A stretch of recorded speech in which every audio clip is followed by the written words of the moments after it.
Keeping up with your wine blog? In work. My blog's still on hiatus. I might resurrect it occasionally when I have something to say. Maggie, Olivia, and I want to come up with a wine list for the inn. Simple, good wines. Doesn't have to be expensive to be good? Not at all. I was hoping you'd say that. He paused, glancing at the garden, where so much commotion had happened yesterday. He had on another canvas shirt, this one a deep maroon that echoed the first tints of color in the surrounding landscape. Has Maggie been in touch today? Not with me. Have you heard from her or your brother? How's she doing? I texted Brandon. He says she had a good night. It could have been so much worse yesterday.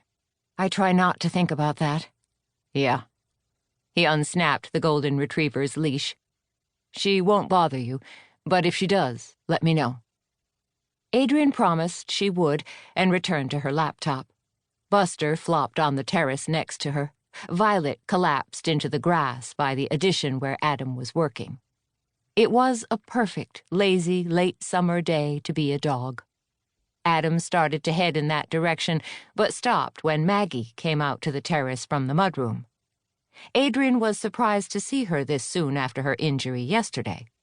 Maggie, you're looking well. She groaned. Better than I feel, I hope. Adam frowned at her. Did someone drop you off? I drove myself. You didn't hear me? I parked behind your van. It's okay. I'm cleared to drive. I don't have a concussion. The gash looked scary because of the blood. Sorry about that. I hope you all left the mess for me. We did no such thing, Adrienne said. I'm so embarrassed. The boys feel guilty, but it wasn't their fault I fell. I shudder to think how far they'd have gone if you two hadn't come along.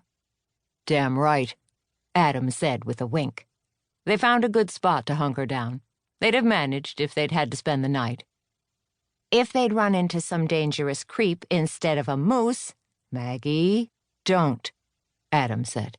You can drive yourself crazy with what could have happened. I should know better, shouldn't I? She smiled, a spark in her turquoise eyes. I'm an O'Dunn, married to a Sloan. Adam turned to Adrienne. Small towns. Our two families go way back. That's an understatement. Maggie interjected with a wry smile. It's special to have such connections, Adrienne said. You two have known each other since grade school. Since forever, Adam said. I remember Maggie in pigtails. Ha! I remember you pulling them. You were a cute little devil, though. Adrienne could imagine the two of them as children, here in their little hometown. Maggie teetered slightly, and Adam swooped to her side and helped her into a chair. She mumbled a thank you. Her jaw had discolored below the bandaged gash, and she looked stiff and achy. She had to have some decent bruises from her fall yesterday. Everything is under control here, Maggie, Adrienne said. I have plenty to keep me busy before we need to put our heads together again. Why not just rest today? The girlfriend's weekend is coming up. Adrienne pointed at her laptop screen. I'm going over the schedule now.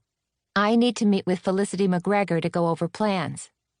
Felicity was a local event planner who'd also grown up in Knightsbridge.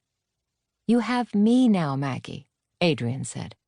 I can meet with Felicity. I'm sure she'll know what questions to ask if I don't, and will report back to you. Maggie hesitated. Are you sure I'm not throwing too much at you at once? Absolutely. It's not too much. Oh, good then. Thanks. Maggie seemed slightly taken aback. Adam grinned at her. You'll get used to having help. Buster rolled onto his back with a dramatic yawn. Adam rubbed his foot on the big dog's stomach. Buster would have deterred that moose yesterday. I don't mind having him here, Adrienne said. You could do worse than a big ugly dog. Maggie started to lean over to pat Buster, but grimaced in pain and sat back. I'm not incapacitated, but I do have to remember I have stitches in my head. I'll check on Olivia while I'm here and see how she's doing.